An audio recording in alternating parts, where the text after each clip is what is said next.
Ayan po mga kapatid, sana po okay na po yung ano natin ngayon. Kausap na po natin siya, yung pong ating guest. Mga kapatid, pasensya na po. Dahil nag-brown out po kasi dito at wala po kaming internet connection.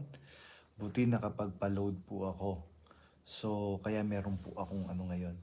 Kausap ko na po siya, nag-video call, kaya naputol po yung ano natin kanina. Ah, saglit lang po mga kapatid. Ah, yan.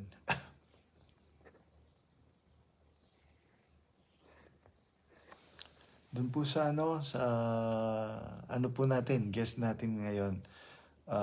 Kapatid, meron akong sinend sa'yo na na invitation dito na umakyat dito sa live ko.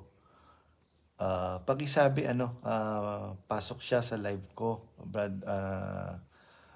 Roland Santos. Tapos may invite akong sinend sa kanya.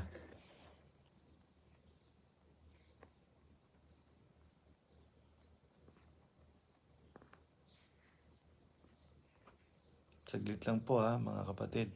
One-man band po tayo. Yun, going back po mga kapatid, habang hinihintay po natin yung ating bisita.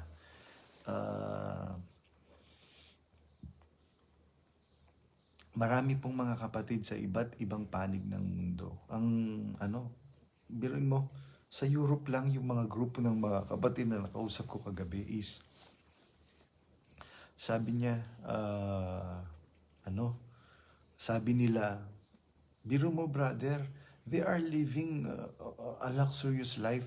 Pwede namang magrenta or pwede namang ng accommodation na disente na they will fit there.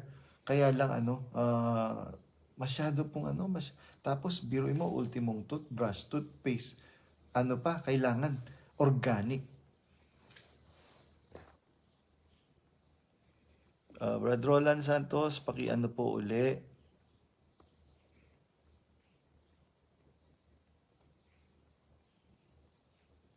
Ayun, si brother. Ayan. Adding na po, brother.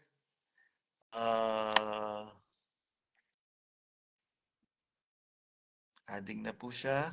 Ayan. Joining na. Hello po, brother John Chichester, the third. Magandang gabi po. Opo. Magandang gabi po sa inyo lahat. Kamusta po kayo? Yung famous nating kapatid, vlogger. Naririnig po kayo ng mga kapatid at hinihintay po kayo na umakyat, brother. Kasi ang ano po ngayon, brother, dito sa MCGI na pinanggalingan nating religion na nakamatayan ni brother.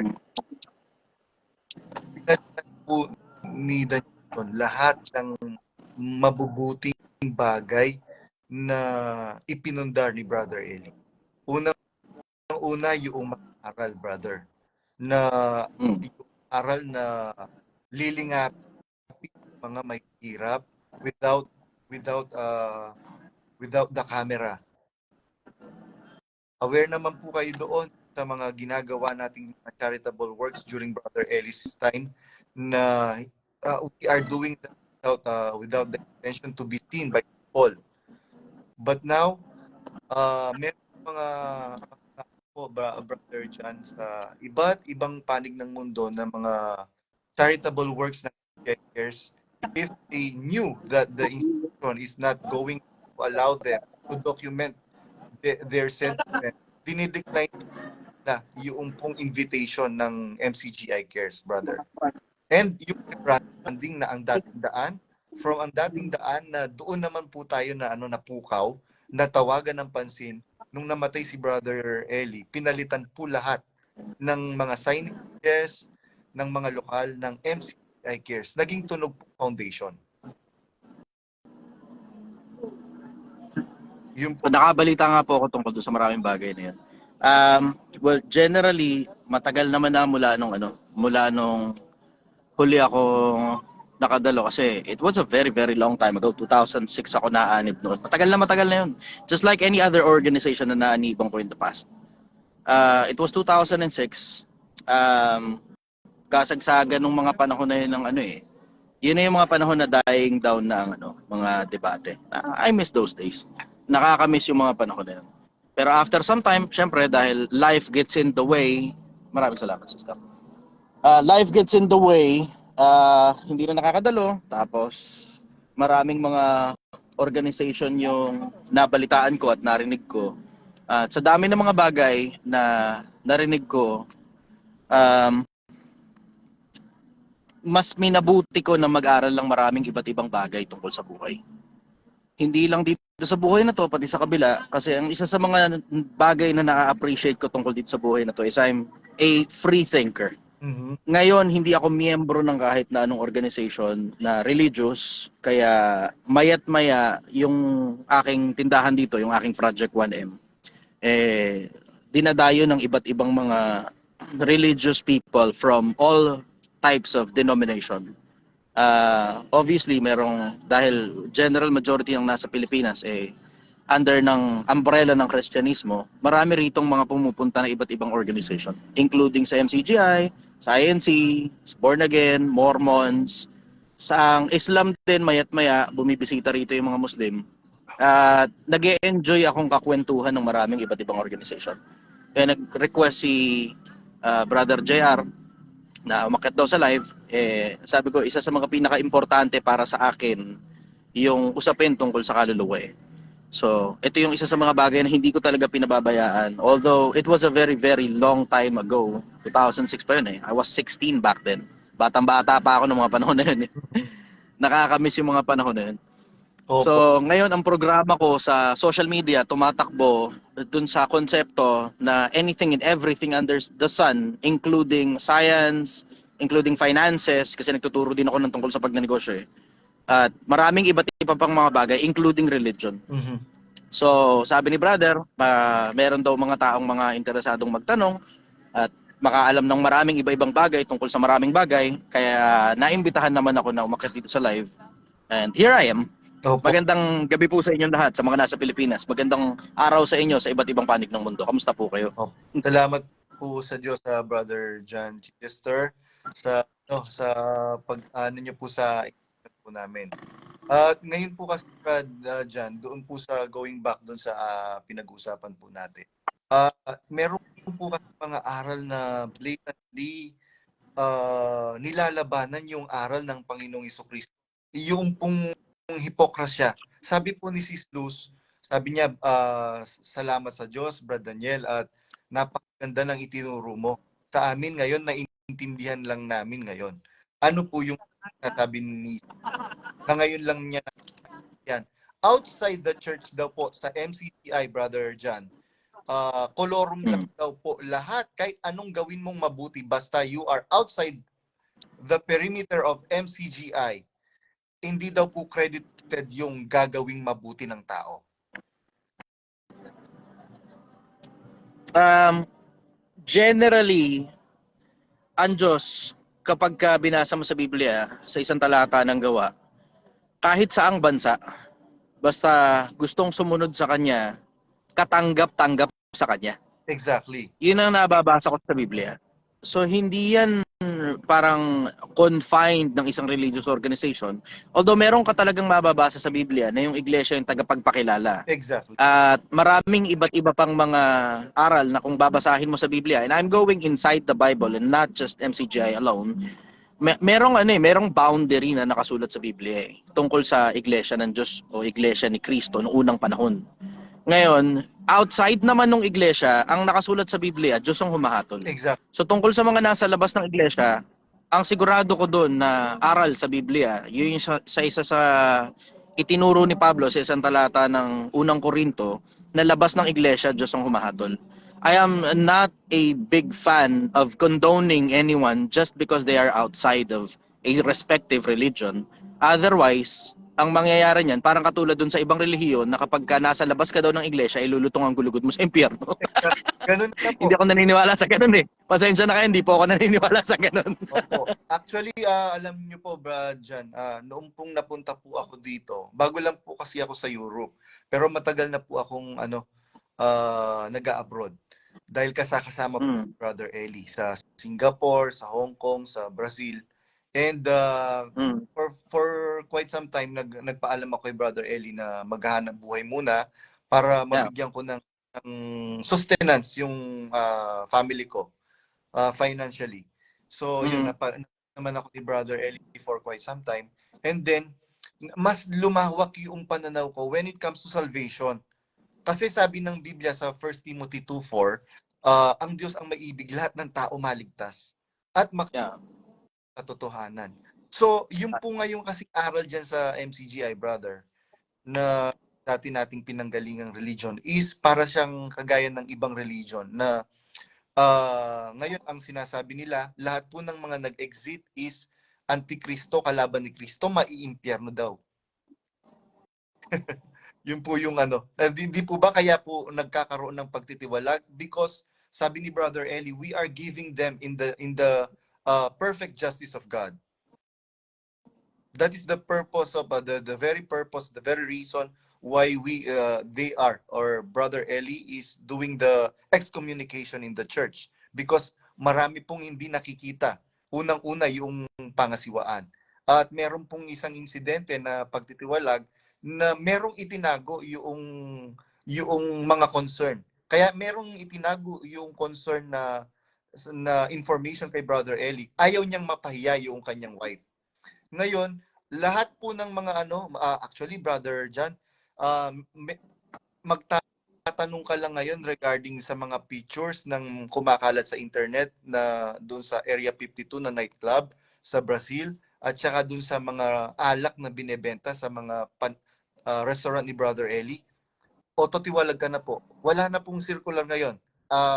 What I'm trying to say, with autotiwalag, pagka tanong mo na yon, nung questions na yon or other questions, no further questions asked, ibablock ka na, and they will character assassinate you.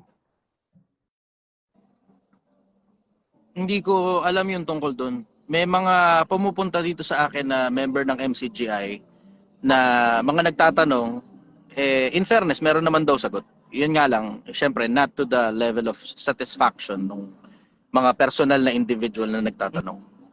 Meron akong mga ilang mga bagay na narinig, pero generally, yung mga bagay na narinig ko tungkol dun sa grupo na yun, hindi naman masyadong bugbog yung tungkol sa aral, at ang masyadong nabubugbog ay yung konsepto ng mga individual na pagkukulang ng individual na mga tao. Mm-hmm. I don't see that as bantok sa aral. Mm-hmm. Although syempre may mga pagkukulang tayo ron. O sila, may mga pagkukulang sila dun sa konseptong pagsaway dun sa ilang mga tao. Pero generally, pagka binasa mo yung Biblia, all throughout the history, katulad nung sa mga panahon ng mga Hudyo, meron din naman silang mga ipinagkulang noon, katulad ni Solomon, 1,000 ang asawa. Si David, na kumuha ng asawa ng iba, tapos inilagay niya si Uriah sa harap ng digmaan para mapatay yung asawa. Mm-hmm. There are those instances throughout the Bible na parang katulad ni Moises, nag-asawa ng labas ng Israel. Mm-hmm. May mga ganong instances Si Pedro na naga. And I am not a big fan of judging the doctrine just by looking at the members alone. I look at the doctrines and I look at the members. Ganun ang konsepto sa isip ko. It would be very nice kung natatanggal yung mga katiwalian sa loob. Kasi yung 100% na malinis, medyo mahirap ma-attain yun Kasi halos lahat ng religious organizations sa buong mundo, if you look at the bones inside their closets, yung iba mas malalala pa Mm-hmm. Malala yung sa iba Siguro kung nabalitaan niyo yung sa Katolisismo, diba? Yung Holy Inquisition ng Katolisismo, 300,000 mga tao yung pinapatay ng Katoliko. Mm-hmm. Kung nakikita niyo yung sa Islam na merong mga suicide bomber, diba? Very minimal yung sa MCGI. Iyon, in fairness, kahit papaano na-appreciate ko yung parte na yun. Very minimal yung sa kanila. Mga pagkukulang ng isa, 2 pirasong tao na maaaring na-overlook o maaaring kinonsinte, we wouldn't know. Hindi ko alam yun, personal. Basta ang alam ko, ang tinitignan ko, generally, yung aral. Exactly. In fairness naman sa kanila, namimiss ko yung panahon ni Brother Eli na wala kasi talagang masyadong matanong under Christianism eh. Under the faith of Christianism, wala masyadong matanong eh. Nakakalungkot nga lang na hindi na gaya ng dati na merong tagapangasiwang pangkalahatan na natatanong. Exactly. Siyempre, obviously, we are sad about that. Opo. Pero namimiss ko yung panahon nung matanda na merong natatanong tungkol sa pananampalatayang Kristiyano. Ganun nga po, Brother John, kasi yun nga po yung namimiss ng mga kapatid na wala po yung consultation. Hindi pwedeng magtanong regarding matters of faith. Not unlike Brother Eli time na pagka mayroong problema ang isang kapatid, sige, pag-usapan natin in the middle of the in front of the community para matuto din ang mga kapatid. Ngayon wala ginagawa ganun at ito pong pangangaral ni Rason, hindi naman nangangaral. You will try to observe within their ngayon mga ginagawang church activities. Wala po siyang ginagawang pangangaral na kagaya ng panahon ni Brother Eli na mayroong mga paksa na talaga pinananabikan natin. Para kang nanonood ng series na meron kang inaabangan na paksa. Tapos yung mga bagay na kagaya nung sinasabi mo, brother, na kasi during Brother Eli's time pwede pong masabi na very minimal yung mga nangyayaring mga and isolated cases, yung mga nangyayaring irregularities, corruption. Ngayon very rampant, Brother John. Sa Singapore alone, mayroong nawawalang mga milyon-milyong pera na pinagtulong-tulungan ng mga kapatid. Nagkaroon po ng hearing sa Apalit dahil tinulungan ni Brother Soren Legaspi si Brother Jay Laguno na makalapit kay Brother Daniel Rason. Tapos noong po nagkaroon ng hearing yung mga KNP, after that hearing, pinasama itong si Brother Jay Laguno na nag-report. Ganun po kasi ang ginagawa nila pag nag-report ka, pagtutulong-tulungan ka ng mga KNP. Hindi ko po alam yun kasi medyo matagal-tagal na akong huling konektado sa MCGI. It was half of my life away. Kalahati na ng buhay ko nakakaraan nun eh.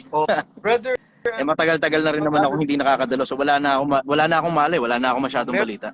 Merong mga nagsabi dito, pwede daw pong malaman nila kung anong year po kayo na-baptize. 2006 ako kung hindi ako nagkakamali. 2006 ako noon.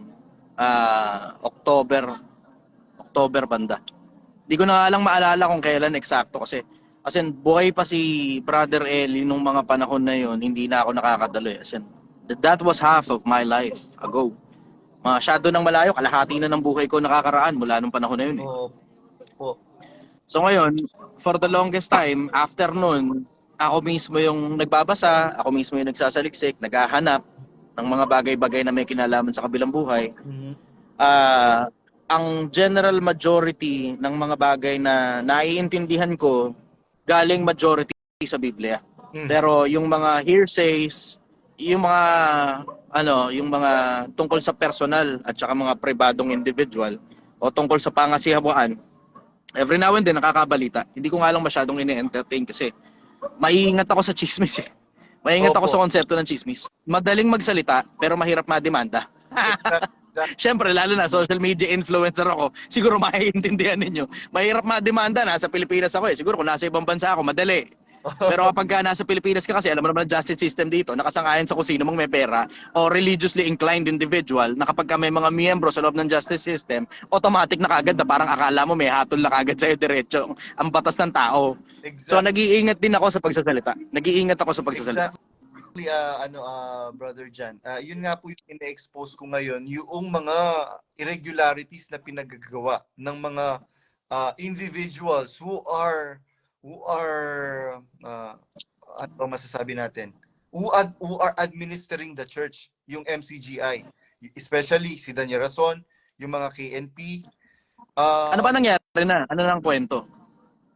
Kasi ang naalala ko lang, namatay yung matanda, tapos wala nang balita kung ano na nangyari. Opo.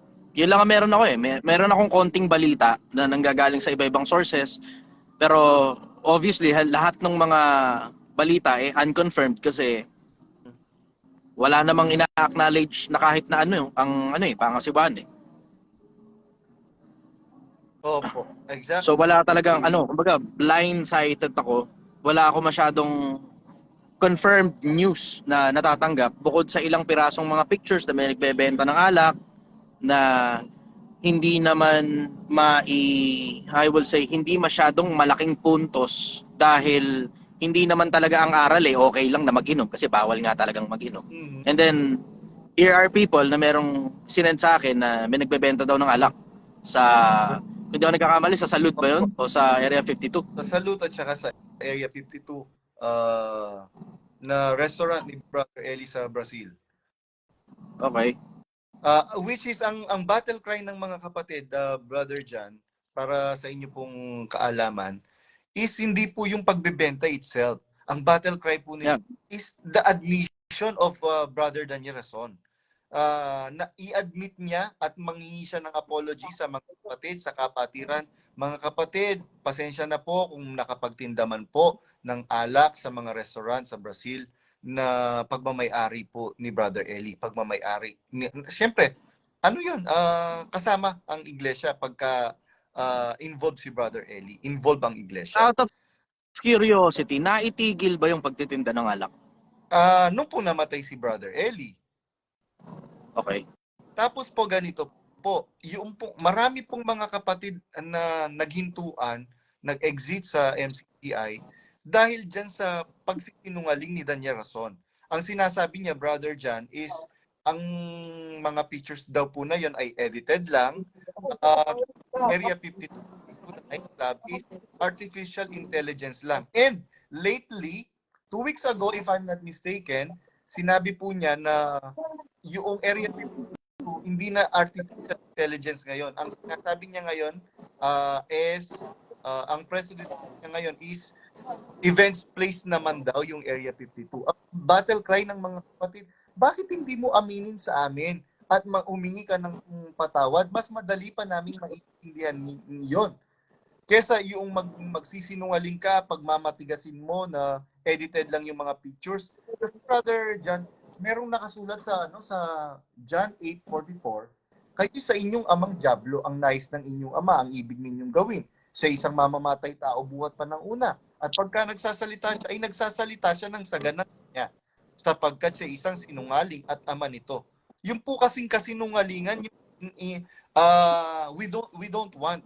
Yun po yung battle cry ng mga kapatid. We don't want the lies kasi sa demonyo yung kasinungalingan. Yung pag-accept, pag-admit ng pagkakamali is the beginning of change. Kagaya po nung sinabi po ninyo kanina, Brother John, nung pong inadmit, tinanggap ni Haring David yung kanyang pagkakasala na kinuha niya yung asawa ni Urias na si Batseba at isinugo si Urias in front of sa gate, nagkapatong-patong yung pagkakasala ni Haring David. Pero nung ipinakilala ng propetang si Nathan yung pagkakasala ni Haring David, pinatawad po siya ng Diyos. Bakit? Tinanggap po niya with all humility yung pagkakasala. Ito pong si Daniel Rason, if you are going to observe within their mga church gatherings, wala kang makikitang remorse or spirit of repentance and humility. Biruin mo, brother. Curious ako, brother. Opo. Yung tungkol dun sa pagtitinda ng alak, was that an instruction coming from the management ng MCGI? Or was that an act done by an individual within MCGI? An an individual within MCGI. Yun nga po yung mga tinatanong ng mga kapatid sa akin.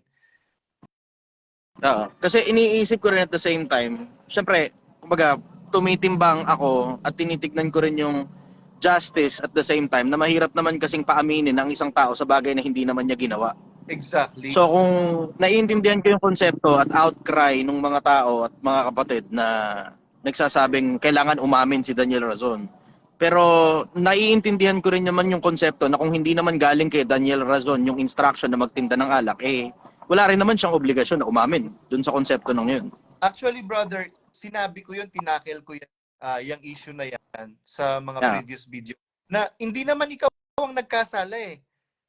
At hindi rin naman si Brother Eli nagkasala. It's just that na-insinuate si Brother Eli doon sa individual na yon na nakakapag-persuade kay Brother Eli. Sino po yun? Si Ulysses. Kaninong instruction nang galing? Kay, ang nag-insinuate po nun or nag-persuade kay Brother Eli is si Ulysses Villamin. Ngayon, nung Yung allegedly kasintahan daw ni Brother Eli. Yes, exactly. Okay. Yun. So, yun nga po ang sinasabi ko. Hindi naman ikaw ang may kasalanan eh. Just admit na pasensya na po kayo mga kapatid. Kesa pasinungalingan mo na edited. Ang dami pong mga kapatid na information technology na especially sa mga ganyang bagay, sa mga ganyang aspeto, na brother, hindi siya edited. Brother, hindi siya artificial intelligence. Bakit niya pinasisinungalingan yung mga ganyang bagay? At saka ang isa nasasama ng loob ng mga kapatid, Brother Jan, is yung thought na bahala kayo nyo sa iglesia, edi umalis kayo, go ahead, make my day. Bawas lang kayo sa ulo ko.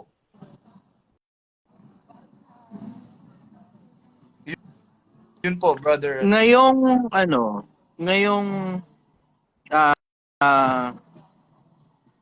merong mga tao na lumabas. Paano ngayon ang next step from there? So di lumabas. And then what's next? Anong susunod? Ako po ngayon ang hope ko personally and with all honesty, yung pong Diyos, kagaya po ninyo, sabi nyo nga, Brother Jan, wala akong I am not affiliated to any religious organization or any denomination. Kasi kagaya po noong nakasulat sa Bible, sa Apocalypse 18:4, sabi niya, magsilabas kayo sa kanya, bayan ko, upang wag kayong mga kadamay, mga kabahagi sa kanyang mga kasalanan at wag kayong makabahagi sa kanyang mga salot. Meron kasing merong panganib na yung magstay ka pa dyan na pinamumunuan ng isang leader na corrupt, tapos leader na injustice. Yan nga po yung battle cry. Ang sabi po ng apostol ng ating Panginoong Jesucristo himself when during his ministry sa lupa, sabi niya, sa aban ninyo mga pariseo, mga skriba, mga mapagpaimbabaw, kayo'y nagbibigay ng ikapu ng yerbabuena, ng komino, etc. na hindi nyo pinakahalagahan yung mahalagang bagay ng kautusan. Alin yun? Na dili iba't ang katarungan, ang pagkahabag, at ang pananampalataya. Tapos sasabihin nitong Daniel Razon, yan bang abuloy mo nakapagpatayo man lang ba yan ng poste ng La Verdad? Yun po, Brother Jan, yung marami pong mga, ako po personally, yung kaya po ako nag-start na mag-expose ng mga katiwalian dyan, at saka irregularities, corruption, and immoralities dyan sa MCGI, because sinabi po nila, Brother Jan, nung pinablock ako ni Daniel Razon, naghahanap lang daw ako ng damay sa kalagim-lagim na sasapitin po. Sabi ko, wow, ako itong nagpipilit na maging mabuting tao dahil dun sa narinig kong aral.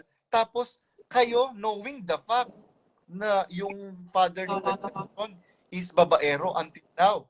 Kasi, ano po ako naging kasambahay po nila ako nung royal family, family ni Danyerason.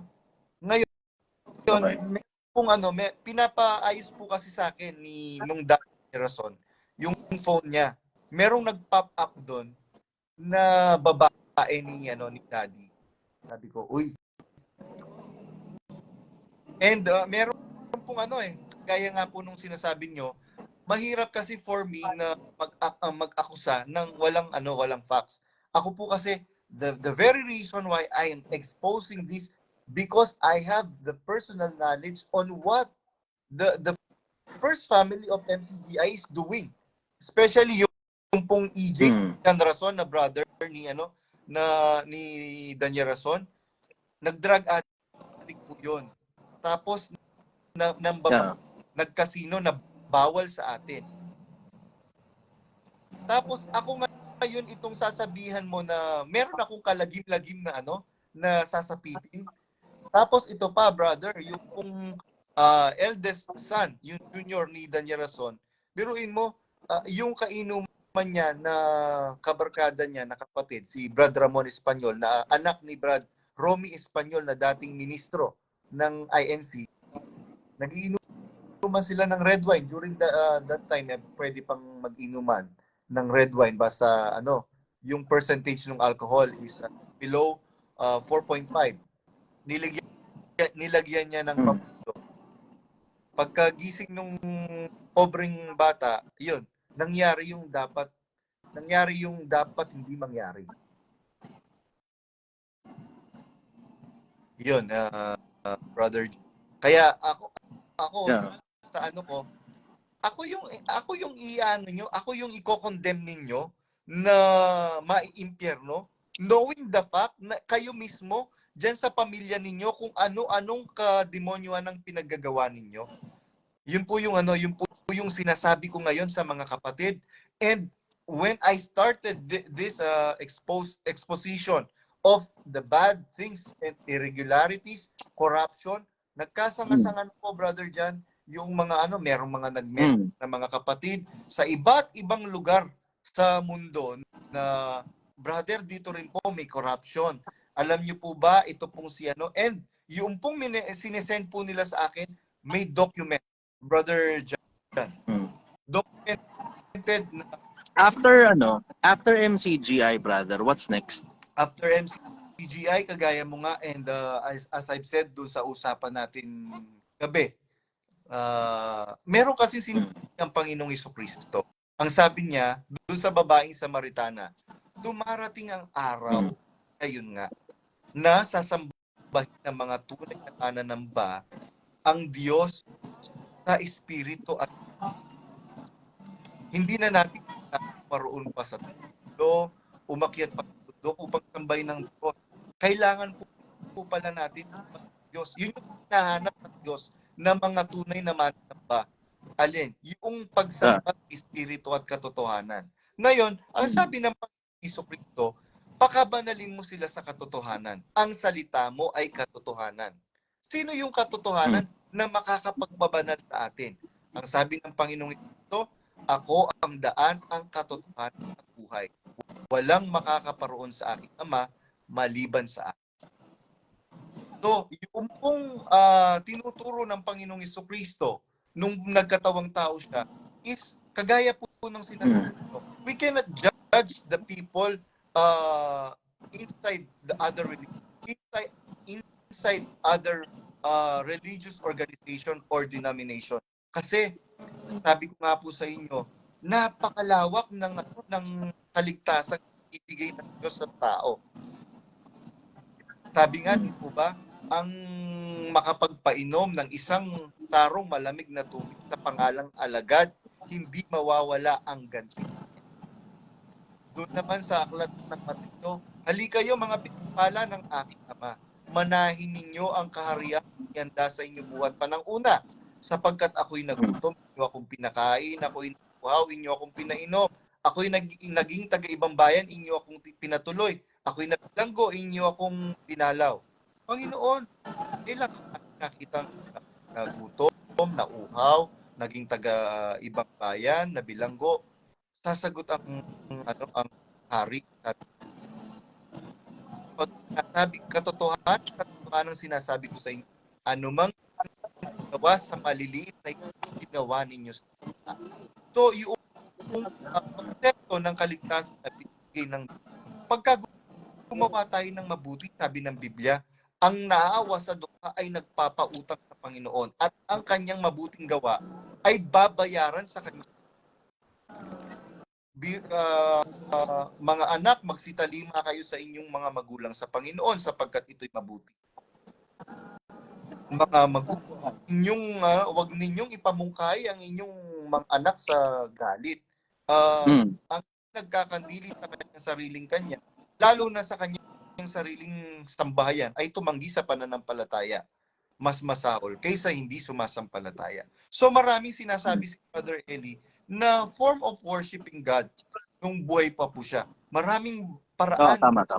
Sabi ni Brother Eli, maraming paraan mga kapatid para sambahin natin ang Diyos. Actually, yung yung sexual act ng mag-asawa, it is a form of worshiping God. Sabi ng Biblia, huwag ninyong dudungisan ang inyong higaan. Kaya yung act of sexual act ng mag-asawa is a form of worship God. Dahil yun original na plano na noong likhain ng Diyos si Adan at Eva. Yun po, Brother John. Yeah. Doon sa konsepto nung paggawa, brother, katulad nun yun, tama ka nga doon sa sabi mo. Marami nga talagang iba't ibang acts of worshiping. Are you now open on establishing an organization? Yun pong tanong na yan. Kumbaga doon sa konsepto na I'm coming from the perspective na paglabas sa MCGI, sinong sasalo sa kanila? Ayun, yun yung magandang tanong, Brother John, na tinatanong din po sa akin. And sinasabi ko naman po, with all honesty and sincerity sa mga live ko, na are you open? Magtatayo ka ba ng religion? Sabi ko, ang itinatayo lang naman na religion, yung nagiba.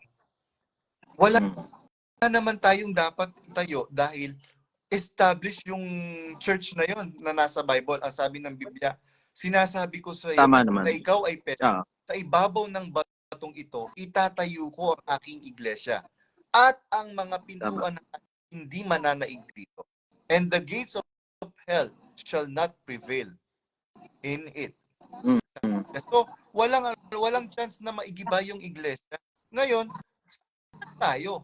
saan tayo? Sabi ng mga nagtatanong, kay Kristo tayo pumunta. Sabi ng Panginoong Hesukristo, ako ang mabuting pastor. Nakikilala ng mga tupa, ang aking tinig at nakikilala ko sila. Usap lang muna dun na huwag mo na magpatugpog kasi nakalive ka. Thank you. So maglit lang muna ako kasi may magpapatugpog dito sa gilid eh. Nakiusap muna ako para wag muna sila magpatugtog kasi naka-live tayo. Okay, meron akong tanong, brother, out of curiosity. Dun sa mga lumabas, merong mga individual na mga pagsamba.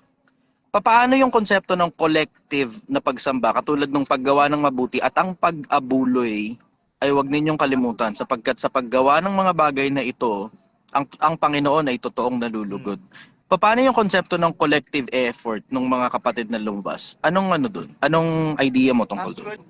Actually ngayon, as of now, hindi pa yan ang kasi una wala sa na magtayo ng organization, ng religious organization. Kagabi Brother Isaac. Possible kaya kahit kung hindi man religious, at least charitable organization? Kasi kanina, brother, kagaya ng nabanggit ko sa gabi, di ba sabi mo, yan, yung pinag-usapan natin. Nausap ko si Brother CJ. Si Brother CJ Perez, apo yun ng Perez. Noong na merong corruption, merong mga hindi tama na aral na ginagawa sa iglesia na kinamulatan niya, umalis siya doon at sumama kay Brother Eli Soriano. And tapos si Brother Eli naman ang nag-establish nun ng ng Iglesia ng Diyos kay Kristo Jesus sa ligit sukay Sali. ng katotohanan sa bansang Pilipinas. Oh, I remember those Oo. days. Yun. So ngayon So, paglabas nila nun, meron na silang nasamahan na panibagong grupo. oo. In the case ng mga lumabas sa MCGI dahil nga ron sa allegedly mga katiwalian ng pangasiwaan, I will just say pangasiwaan kasi maraming tao yung involved, hindi lang naman isang tao eh. Exactly. Paano magiging sistema nun paglabas? Kasi ang nasa isip ko, pagka lumabas, ang mangyayari magkakanya-kanya. May mga pumupunta kasi sa akin dito na mga nagiging ateista. May Exactly. mga pumupunta na sa akin dito nagiging agnostic. Tapos may mga pumupunta sa akin dito, although very minimal naman, parang wala pa ata akong balita na lumipat sa INC. Pero obviously sa turmoil na nangyayari ngayon sa loob ng MCGI, ang malaking possibility niyan mangangalat. Exactly. Yan Paano ang plano para saluhin yung mga lumabas?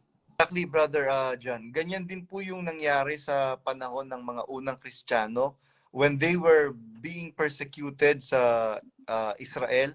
Nangalat po yung mga iglesia. Merong napunta sa Actually, Saudi. nangalat lang sila physically.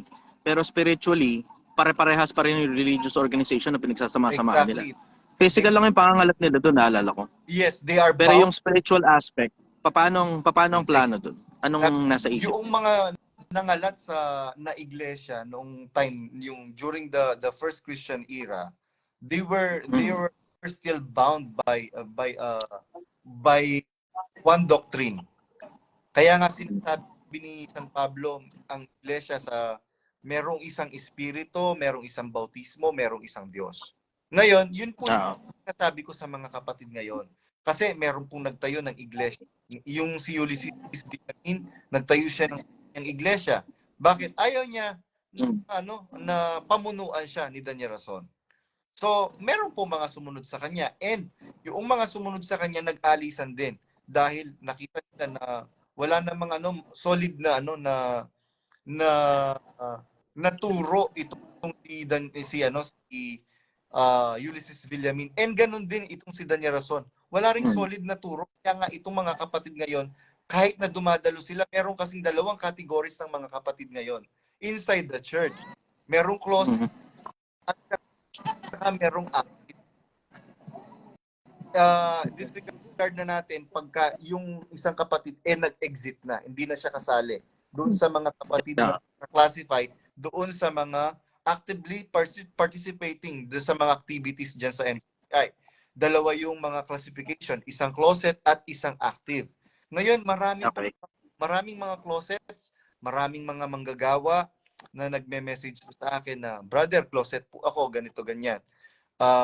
And they are keep on feeding me, sending me files ng mga pagkakatipon na ito yung sinasabi ngayon. Napakamali ng mga sinasabi ngayon ni Daniel Raton. Sabi niya, going back dun sa tanong niyo, paano yung actually, ako po, wala akong alam.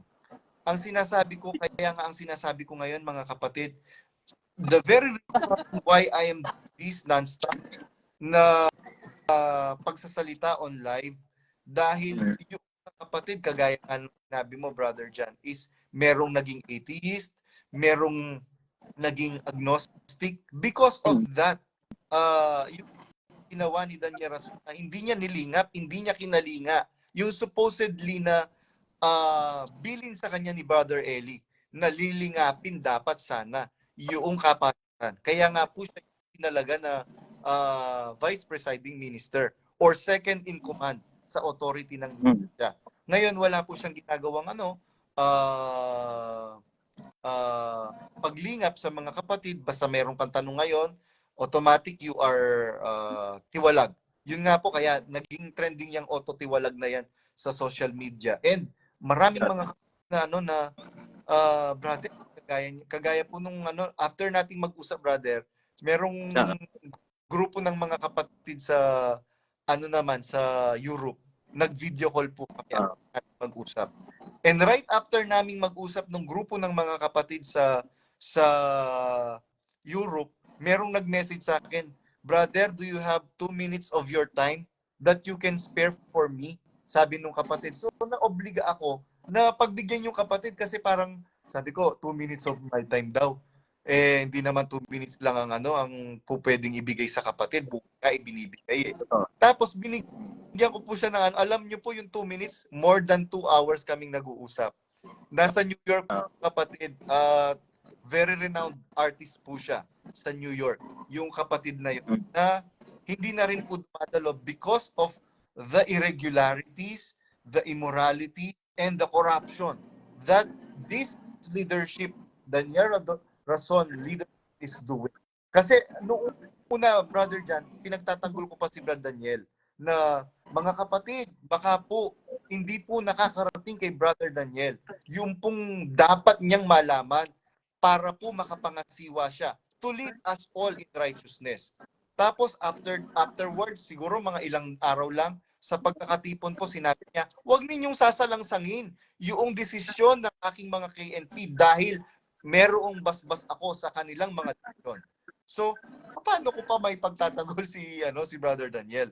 Brother Daniel, po, sinabi niya, inamin niya, I have full knowledge and accountability on what my KNPs are doing and their decision making. Yun, brother. Understood. Naiintindihan ko yung brother. Um, naiintindihan ko yung konsepto na may mga problema dun sa dating pinagsamahan. Naiintindihan ko rin yung konsepto na may katiwalian. Naiintindihan ko rin yung konsepto na may mga laban ng kalooban sa mga individual. Ang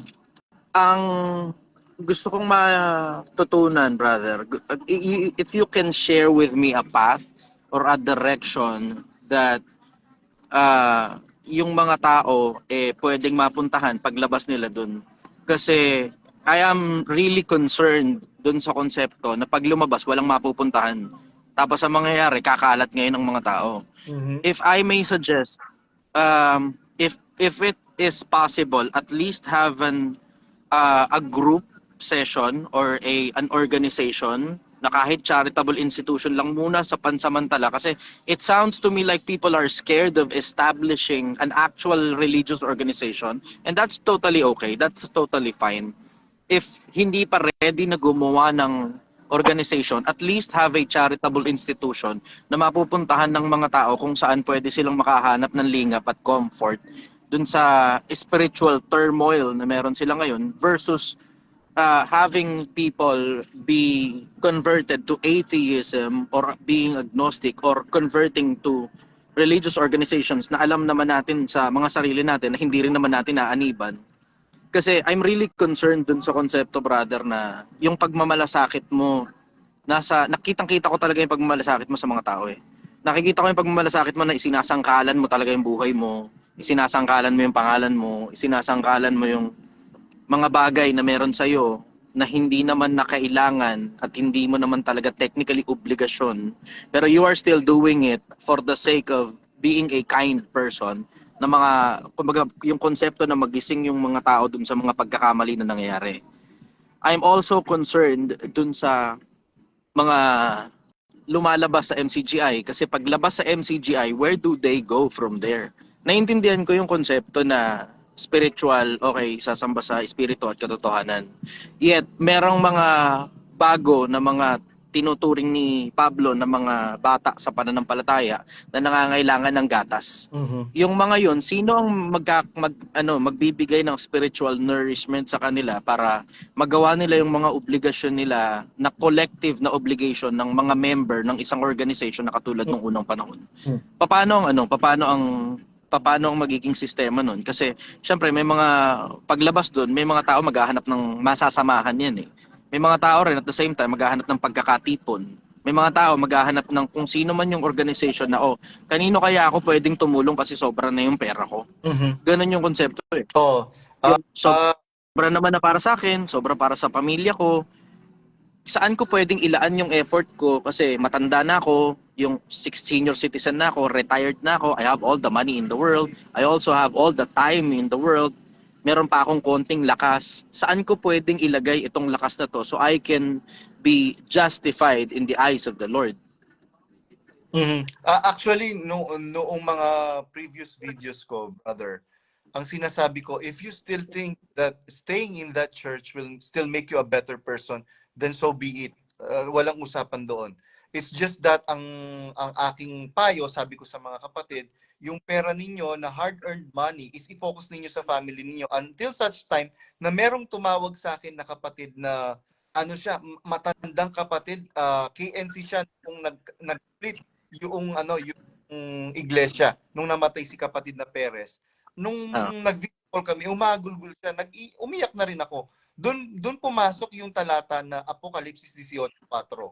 Magsilabas kayo sa kanya, bayan ko, upang wag kayong makadamay sa kanyang kasalanan at wag kayong makabahagi sa kanyang mga salot. Ngayon, going back to dun sa question ninyo, nasaan natin ngayon after exiting the church? Saan natin dadaling ngayon yung mga kapatid? Di po ba ang sabi ko, pumunta tayo kay Kristo kasi yung instruction kay Kristo. Ngayon, paano yung collective na na dapat gampanan ng mga kapatid na nag-exit? Kanina, kinausap ko si Brother CJ Perez, yung sinasabi ko po sa inyo, na apo nung kapatid na Perez na nag-establish ng church sa Pilipinas, na nakamatayan ni Brother Eli, eventually sumama sa side ni Brother Eli. Sabi ko, Brad, CJ, sabi kong ganyan, pwede po ba na mag-organize tayo ng community prayer sa mga kapatid? Kasi may mga kapatid na kinukulit ako na definitely hindi ako po pwede, sabi kong ganyan, dahil they are accusing me na magtatrabaho. Brother, saglit lang. Mabilis lang to. Iilang ako. Dali lang. Sige.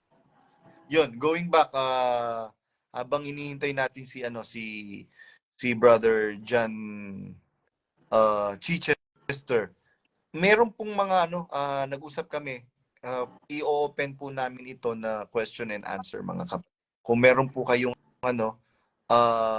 mga tanong, pwede po kayong magtanong, mga kapatid. And hintayin lang natin para masagot yung tanong po niya. Okay, I'm back. Yes, Brother John. Yun nga po, sinabi ko kay Brother CJ Perez na po pwede po ba na magkaroon tayo ng community prayer? Sabi niya, may nagre-request, brother. Opo, kahit community prayer po sana. po, Pwede na yun, pansamantala, brother. Pwede na yun, pansamantala. If I may speak freely, wala mo ng formalities. yes. Importante na kapag halimbawa, galing sa isang organization, dapat may papasukan ng organization na pangalawa. Bakit? Kasi mangyayari, kakalat lang ang mga tao, sayang kaluluwa. Sayang ang kaluluwa. Naiintindihan ko yung konsepto na may diferensya yung dating pangasiwaan.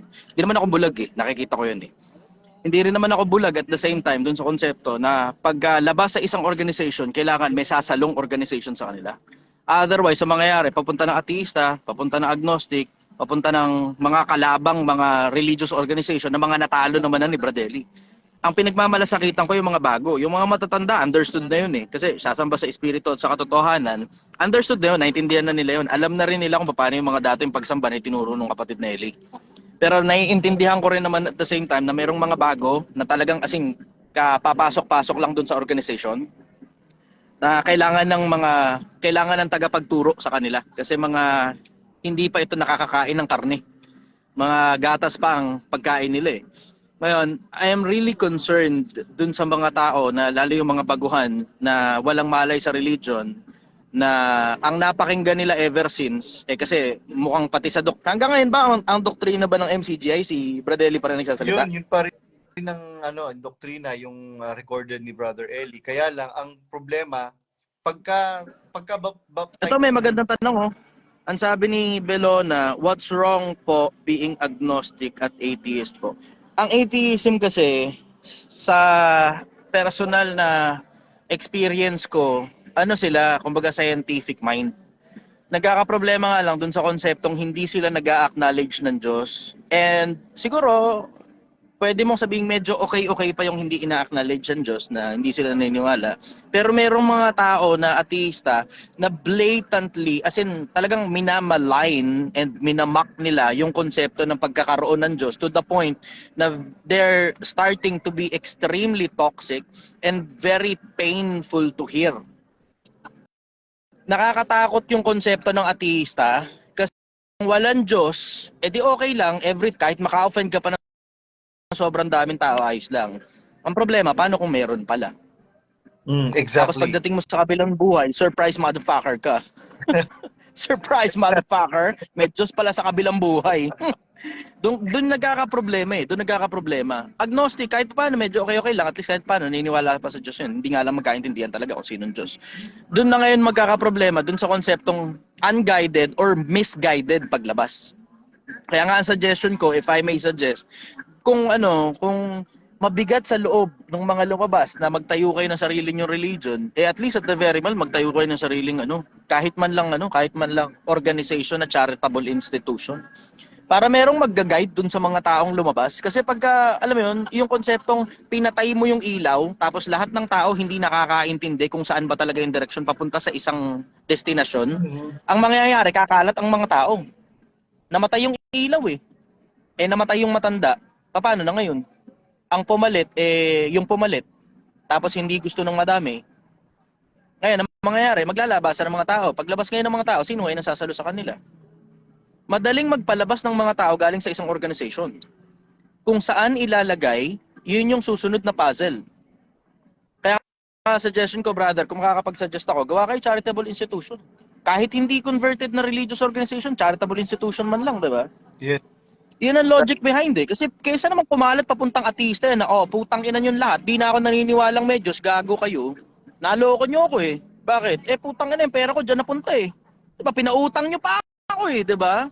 O bakit nyo ako pinautang? Kasi nga, mamamasyal nga kasi yung kung sino man. Pupunta rito, kailangan gumastos ng ticket, kami ngayon ang pinagastos ng ticket. Pagdating dito, nakarating nga rito, nakapagpa-picture kami. Tapos yun na ngayon yung kapalit ng mismong ginastos namin na ipinangutang lang namin. So ngayon, ang mangyayari ngayon, lalabas ngayon itong tao. Paglabas ngayon itong tao, hindi na ako naniniwala sa Diyos. Naku, putang ina mga religion yan. Diba? Ganyan ganyan ang mga tao eh. You have to put that into perspective, brother. Sorry for the term. Matagal naman na ako nagmumura. Alam naman ng mga tao yan eh. Pero natatakot ako dun sa konsepto, brother, na paglabas ng mga tao, hindi na sila naniniwala sa Diyos. Natatakot din ako dun sa konsepto na paglabas ng mga tao, pupunta sila dun sa mga sampay bakod na mga religion, ng mga pinagtatalunan ng matanda. Nadurog na yung mga organization na yan eh. Ang daming, alam nyo naman yung gaano karaming organization na nadurog ng matanda eh, diba? Puta, batikan nga sa Pilipinas yung matanda na yan, isa sa pinakamagagaling na debatista sa buong mundo eh. Hindi lang sa Pilipinas, sa buong mundo. Nung lumaban sa Brazil, pati yung mga Brasilero, butata eh. Nakita ko yun may YouTube nun Yung isang pastor na galing dun sa Brazil, tapos umanib dun sa MCGI. Hindi ko alam kung ano nangyari dun, parang balita ko, lumabas din yata yung grupo na yun eh. Pero ang concern ko, brother, yung mga bagong kapatid na pumasok sa loob, wala pang malay, paglabas ngayon, saan ngayon? Sino ay nasasalo sa kanila spiritually? Yan po yung Understood na yun sa mga matatanda. Wala tayong problema sa mga matatanda. Bakit? Syempre nakakakain ng pagkain matigas yan. Kabisado na nila Aral Leingkong eh. Pero yung mga bago, paano ngayon ang mangyayari dun? yun nga po yung sinasabi ko sa mga video ko na yun yung inaagapan ko, Brother John, na maging state or kalagayan ng mga kapatid na nag-exit. Actually, mas marami pong nag-exit na prior ng pag-expose ko ng ng mga katiwalian, ng mga corruption, etc. Diyan sa pinag natin. Merong mga kaya nga merong mga nagtayo ng kanilang mga sariling mga podcast. And sabi ko nga sa kanila, nakita ko nga rin yung kay Broccoli, nakita ko rin yung kay Broccoli.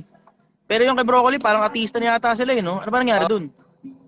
Wala po akong idea sa kanila, and ako po kasi ang concern ko ngayon is yung mga kapatid na mawala sa isip nila yung concept na meron talagang Diyos. Sabi ng mangmang, sabi sa Biblia, ang sabi ng mangmang sa kanyang puso, walang Diyos. Walang Diyos. Ubra kaya, brother, ikaw na lang yung anong tawag dito, mag-organize. Kasi isipin mo, yung mga car enthusiasts nga sa paligid, di ba? Isipin mo yung mga may-ari ng mga magagandang kotse, sila nga mismo nagsasama-sama para pag-usapan lang yung mga walang kakwenta-kwentang mga sasakyan nila. Kakainin din naman ng lupa pagkamatay nila eh. All the more yung tungkol sa kaluluwa, brother, palagay ko talaga magkaroon kayo ng grupo tungkol dun. Kung kailangan nyo ng tulong sa sa pag-organize ng grupo, kahit GC-GC lang muna sa umpisa. Tignan natin kung ano magagawa ko para sa inyo. Kesa naman, di ba, mapunta sa kung kani-kanino pa yung kaluluwa ng mga tao lumalabas sa MCGI, Kung palagay mo nasa iyo ang ilaw, o edi ikaw na ngayon ang mag-spearhead. Kung palagay nyo nandun sa isa pa, o kung sino man yung manggagawan lumabas, nasa kanya ilaw, edi siya na mag-spearhead. Pero kailangan, brother, ng pagkakatipon. Kasi pag walang pagkakatipon, lalamig ang pag-ibig ng mga tao na yan, tapos makakalimot sa Diyos, katulad ng nangyayari dito sa panahon natin ngayon. Ewan ko, napapansin ninyo, mga kababayan, Pilipinas, yung mga kabataan ngayon, wala nang pakialam sa Diyos. Ang mas malala pa dyan, may mga lumitaw pang mga influencer na mga siradi ng TokTok na para bang ang pinalalabas ngayon, ang pinaka-importanteng bagay dito sa mundo, parang puro pera na lang. Tapos ano ngayon ang diskarte? Siyempre, dahil walang ibang magagawang diskarte yung mga kabataan, ang karamihan ng kabataan, ang ginagawa, tumitigil sa pag-aaral para magbenta ng kung ano-ano.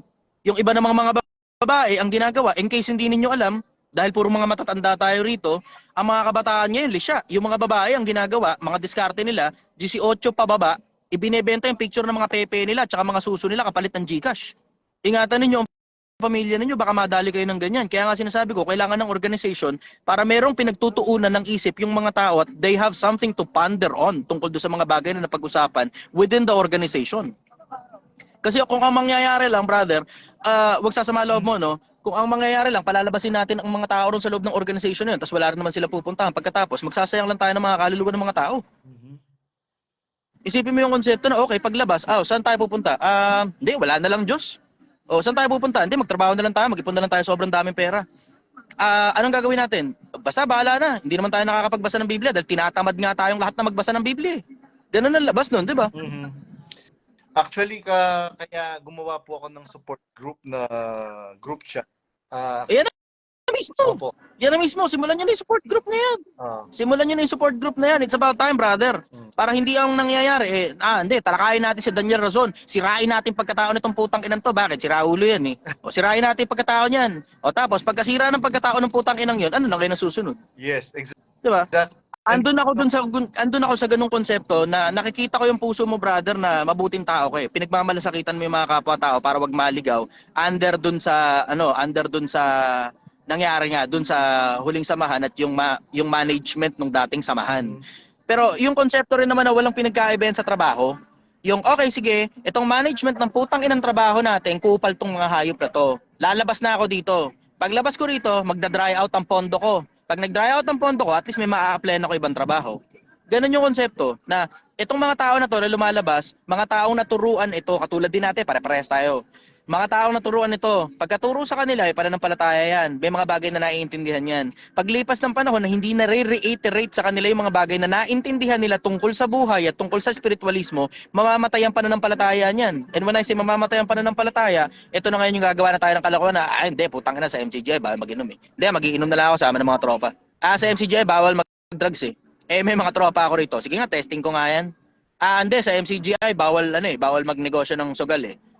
Putang ina, dito sa lugar namin ang daming sugarot. Sige, mag-o-online sabong na rin ako. Diba? Nagigets mo yung ganung konsepto na kailangan ng boundary, brother. Kailangan ng mga tao na magsaset ng boundary kung paano ba talaga tayo mabuhay bilang mga Kristiyano. Ganon yung konsepto. Yes.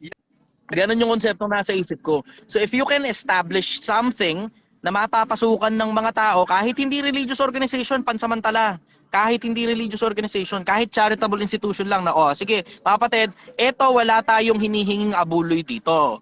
Kung sino sa inyo gustong tumulong dito sa organization, syempre, obviously, may gastos na involved, katulad halimbawa ng media, parang katulad ng matanda. Di ba, naalala niyo yung pagpapalaganap dati na sobrang expensive? Na ngayon, hindi na magkaintindihan kung saan ba talaga napupunta pera. Pero naiintindihan ko rin yung konsepto na kailangan ng sasalo, brother. Yun na i-establish ninyo. Para habang bumibira kayo ng bumibira, bumabanat kayo ng bumabanat. Meron kayo ngayong flag na dala-dala sa likod niyo na, kami bumibira, bakit? Putang na, puro katiwalian eh. Ngayon, ano ngayon ang gagawin? Dito kayo, sama kayo rito. Religion ba yan? Hindi. Pero at least, meron kaming grupo na pwedeng pagsamasamahan. Ganun yung konsepto. Gets mo, brother? Yes.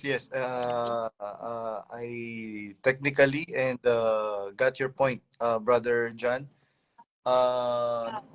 punto mo. Establish nyo na, brother. Kung sino man yung mga lumang manggagawa na matatanda na mga nakarinig ng mga aral ni Inggong dati, na mga kabisado pa rin yung mga bagay na tinuro, ayun, kahit pa paano pwedeng yung mga yun. Kahit walang leader. Kahit walang leader. Actually, brother, Kaya yan, brother. Kaya pwede, yan. Pantay-pantay lang muna lahat. Isang grupo muna tayo. Nasa isang GC lang muna. Magkakasama tayo rito. O dito sa loob ng GC na to, maglalagay tayo ng community prayer. O gantong oras, sabay-sabay tayo magdadasal. O gantong oras, o sige, isa sa mga lumang manggagawa, o Derek, ikaw naman, o teksto ka ngayon. Paano ba talaga yung mga paraan, ng mga bagay na mga natutunan natin ng mga nagdaang panahon? O kung ano man, di ba? At the end of the day, babasahin lang naman yan galing sa Biblia. exactly.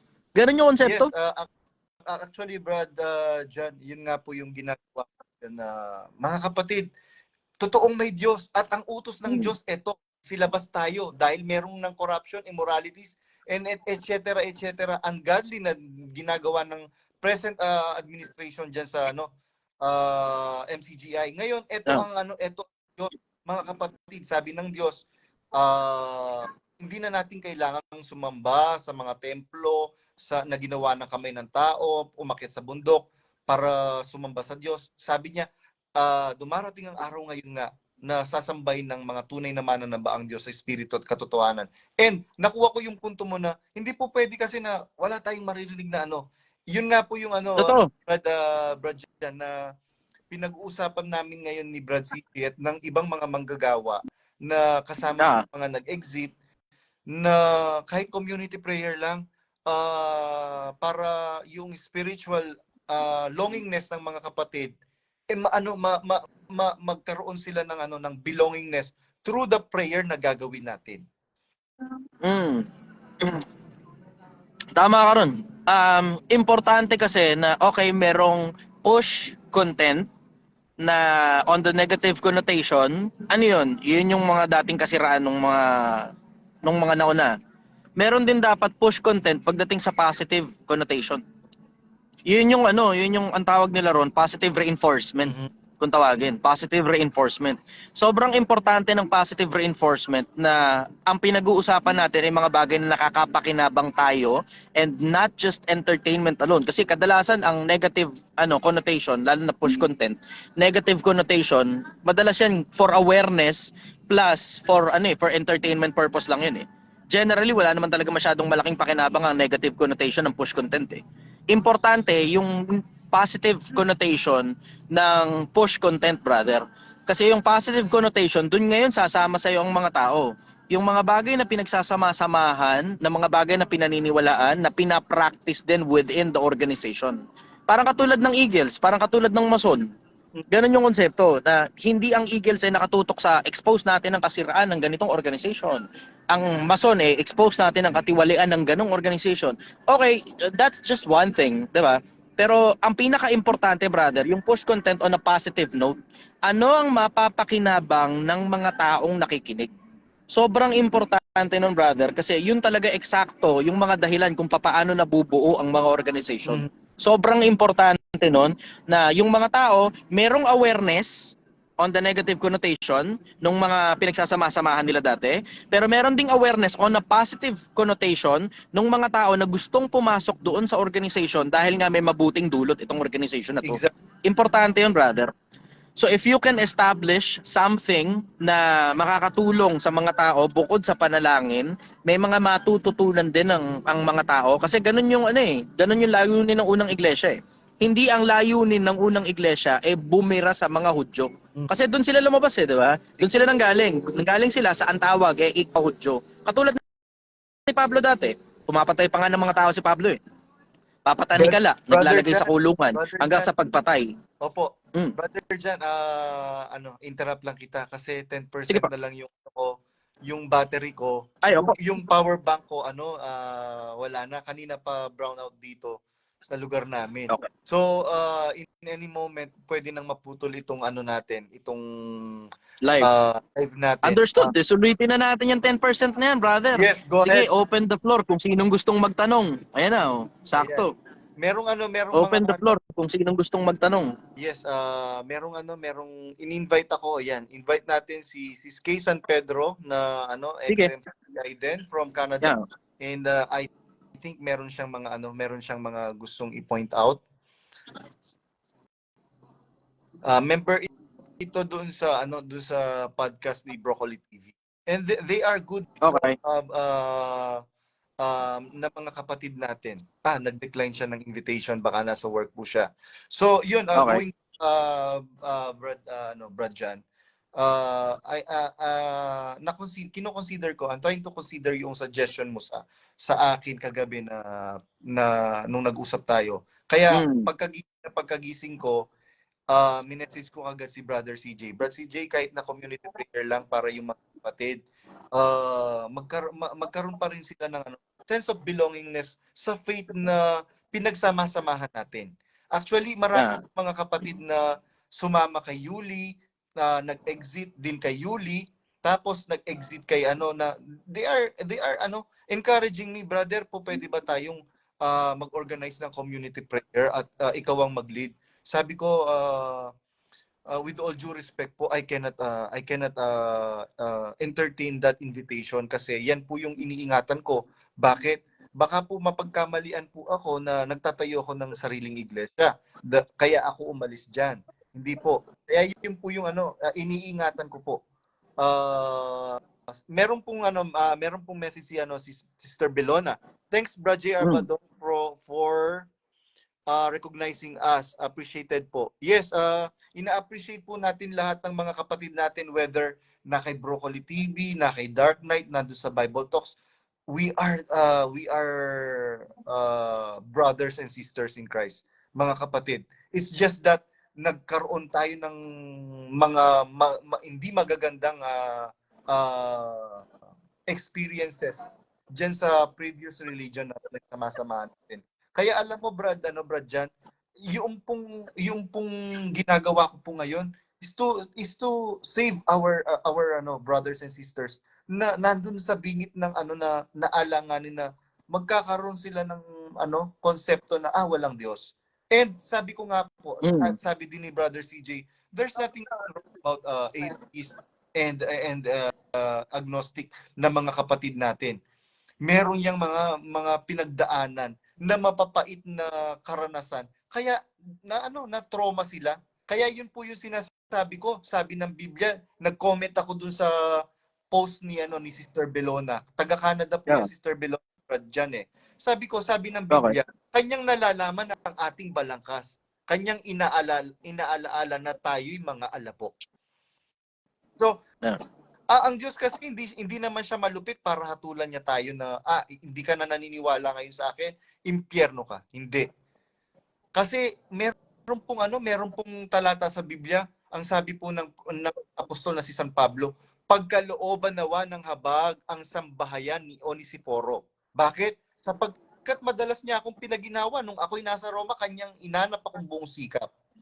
At naglingkuran niya ako, hindi lang ako, pati ng aking mga kasama. Sabi ni San Pablo. So, yung pong concept na yun na pinapanalangin ni Apostol San Pablo, yung sambayan ni Onesiforo, hindi bibirong pangyayari yun, Brad, dyan na biro mo, buong sambahayan ang nahiwalay sa iglesia. Totoo.